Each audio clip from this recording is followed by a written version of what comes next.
The biggest video on my channel is called The Disappointment of Jujutsu Kaisen, where I lay waste to JJK for 14 minutes. I actually like JJK, but I still criticized it. What do the comments look like? Finally, it's boring, it's emotionless. In general, mass agreement. It has 63,000 views, yet most of the comments agree with me, but when I do the same for Frieren, I get the anime mob coming after me and telling me that I don't understand it, or I'm not allowed to grade it the way I did. Do you see the double standard? One is allowed to be criticized, the other is not. This show is more protected than a PDF file billionaire. I apologize in advance for the length of this rant, because I just keep coming up with new complaints. If you find Frieren boring, you're in a lose-lose situation with the mob. If you argue based on your emotions, you have a low attention span. If you argue based on logic and a consistent system, you just didn't understand the story, or your rubric sucks, or you have a low attention span. You're just not allowed to find Frieren boring.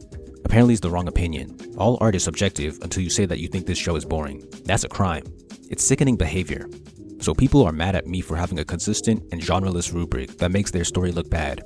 I wonder, did you also get mad when Pei made a video using a rubric that made Stark look better than Zenitsu? What about the video where Pave Lover makes a rubric to judge FMA's ending as good and JJK's as bad? What about the Pint is Here video that creates a rubric that judges DBZ's training as bad and JoJo's as good? I don't necessarily dislike all of these videos, but it's fine when they do rubrics and a problem when I do it. I put all 3 links in the description. Put your money where your mouth is. Prove that your issue is really with the rubrics and not with the outcomes by going to each of these videos and leaving a comment about how much you hate rubrics and that they're missing the point of the story. Send me a screenshot of your 3 comments on Twitter, and then you can start running your mouth. My Twitter's in the description too, so you have no excuse not to. Until then, save it. Talking about the death of media literacy is overdone, but this Sunshine and Rainbow's philosophy of every story is good and you just don't get it is definitely contributing to it. And you don't get it is just code for I disagree with you. What's even more annoying is how hypocritical these Sunshiners are. I've never seen a Sunshiner comment about how my analysis is making a story look too good. Never have I seen a Sunshiner say, "You're thinking too hard," on a positive rubric analysis video. These types of comments are only on videos where my analysis makes a story look bad. My titles aren't deceptive, usually. What you see is what you get. So if you are incapable or unwilling to actually meaningfully engage with the analysis, why did you click the video? If you couldn't handle a story you liked being criticized, why did you click the video? Furthermore, Sunshiners seem to be unable to understand that I can both understand why people like Frieren while heavily criticizing it. Explaining why people like it doesn't change any of my arguments. Does that mean all Demon Slayer and JJK critics don't understand the appeal of the 2 shows? Does that mean all the criticism towards them is misguided and unwarranted? Like, what are we doing? This show gets pedo-billionaire levels of protection. One of the goals of my channel is to help people who want to improve their writing. If I act like a Sunshiner and tell them, "Oh, just do whatever feels right, every story has its own value," then they won't improve. Who does that help? It might help your ego as a fan, because now you don't have to engage with criticism against your story, but it doesn't help writers looking to improve. But if I'm getting comments about how my videos have been helpful for aspiring writers thanks to my rubrics, then it means I'm accomplishing my goal. You can be a Sunshiner, but don't force me to be one, just as I am not forcing you to be analytical. It's also ironic how these Sunshiners accuse me of being close-minded or narrow-minded when it's the opposite. See, I already understand their perspective without them explaining it to me. I just don't agree with it. Yet they can't possibly comprehend mine or how I came to my conclusions, despite me explaining it in a 10-minute video and across several more videos. Who's really narrow-minded? Rant over. I will be continuing half of the travel arc. If you want to better understand how I view plot, watch my plot development video and advanced plotting video. Episode 11. We start with the chill resolution. The Lord finds his son's corpse, a decent payoff. Frieren gets one of Flam's grimoires, and there's more chilling. Then there's a montage. Then they start talking about the mage exam. A mage exam? You mean like the entrance exam in Hunter x Hunter, Naruto, Hero, and Clover? It's becoming more and more like a battle manga. But I know that's the next arc. They have to get to Alcest to get to the exam, hence the travel to Alcest arc name. Up until 1127, it's been all chilling. Their first problem is that they're lost in a snowstorm. They don't look concerned at all, minimizing the stakes. The solution is to find shelter, which they do easily. The result is that they find an elf monk, Kraft. Stark's cold is a problem. Kraft instantly solves this with his body heat. There's a montage of them surviving the winter for 6 months. After some character development of the elves, there's a flashback. Kraft leaves after winter, and the episode ends. You can guess how I feel about this. Frieren, Kraft, and Hyder all get character development when we learn about their beliefs, but it's delivered purely through dialogue while at rest. Other anime execute their character development in much more interesting ways. Maybe they have a character developing flashback in the middle of problem solving to enhance the impact of the solution. Maybe they have action that supports their character beliefs. Maybe they have a change in belief during important problem solving. There are so many more interesting ways. I could call upon several battle manga, but I'll summon Food Wars since I already made a video on it. Spoilers for the Ninomiya fight in Season 1. Ninomiya believes that no one should ever alter his recipe. He shows his belief through the action of failing Megumi, a main character who changed his recipe. This turns into a high-stake problem with her almost getting kicked out of the school. Soma values freedom. He shows this by taking the action of challenging Nino to a shokugeki to save Megumi, putting his own career on the line too. Megumi values kindness and hospitality, which is executed through her action to cook a dish that is considerate of the fact that all the judges had been taste testing all day. Then after Nino has established his beliefs, we get a flashback that shows the event that caused him to get that belief. Then he has a character arc in the present where he changes his value of strictness and passes Megumi. So in the span of 3 episodes, Nino's value creates a problem. Soma and Megumi's values create solutions. Nino gets his backstory and past character arc fleshed out, and he gets a present character arc. Frieren could easily improve his writing by doing this. Battle manga, helper anime, and movies also do this type of writing. I have videos on them too. This is what people call show don't tell, or show and tell. I'll call it show and tell from now on.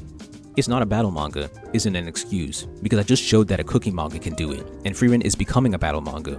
This desire to put in the least amount of effort into the execution of things like character development or plot development is a continuous issue that I have with the story. You can deliver character development while at rest, but every time, it feels like it's every time with Frieren. The writing was just getting better too, but now it's going back down. In 12, we get walking, a flashback, and more walking. The flashback develops Himel, but in the low effort fashion I just complained about. They get to the village and do more walking and talking. At 7:44, they fight monsters. It lasts a couple of seconds.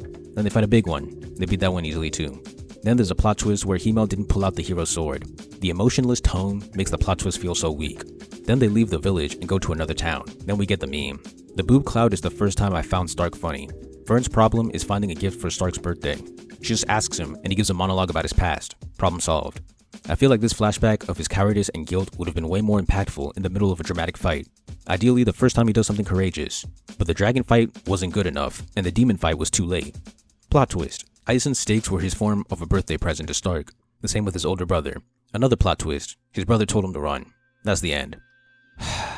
Can y'all cry or something? Why is this show so emotionless? The tonal reversal from sad to happy was One Piece style. If this dude started crying and said, I want to live or something, I would have teared up too. But no, this show has to be nonchalant all the time. Express some emotion. This is the emotional directing I was discussing in my Dozu fight video. Ino's flashback and the emotional turn reversal had me choked up. I have a whole video on this, but the whiplash from negative tone to positive tone is extremely powerful and bittersweet.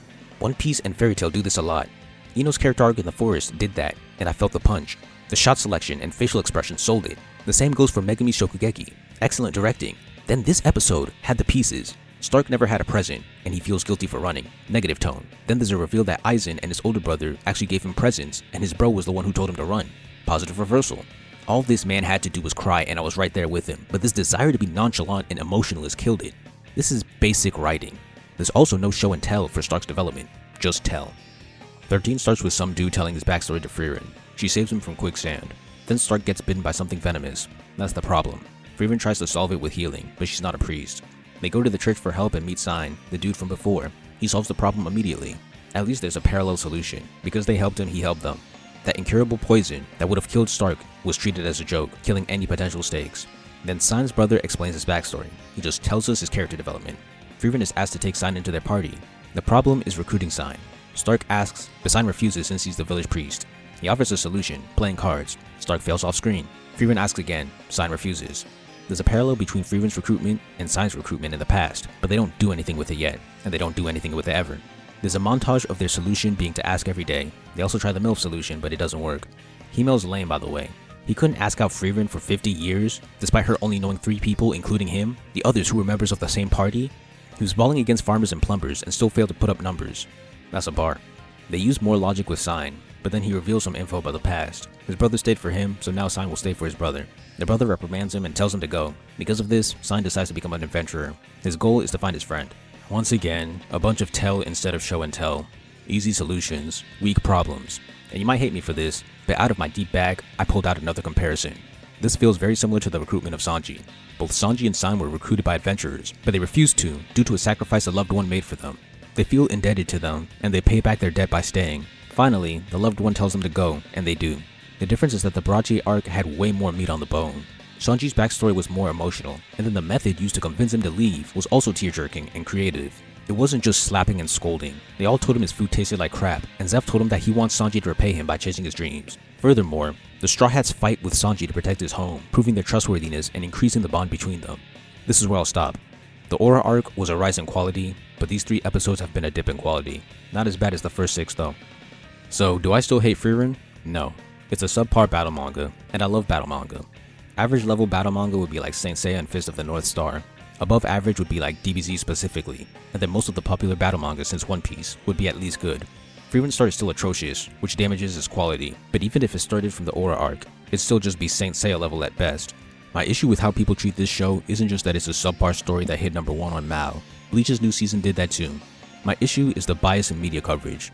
You can still find videos today dunking on Bleach and discussing its flaws, but with Frieren, it's all praise. I had 2 YouTubers warning me not to criticize Frieren because they knew how the anime community is with this show. Does that sound okay to you? Let me repeat that. I was warned not to say anything negative about a TV show. I receive insults because I don't like the same show as you? That's not normal. And then even if Bleach and Frieren were equal, which they're not, it's hypocritical to bow down to Frieren but jump on Bleach's back all the time. And then when I factor in that I believe that Bleach and many other battle manga are better written, yet this subpar to average story is getting protected better than a pedophile billionaire, it just doesn't sit right with me. And I'm not kidding about Seiya though.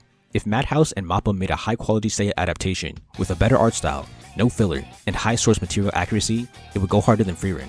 It might even go harder than DBZ.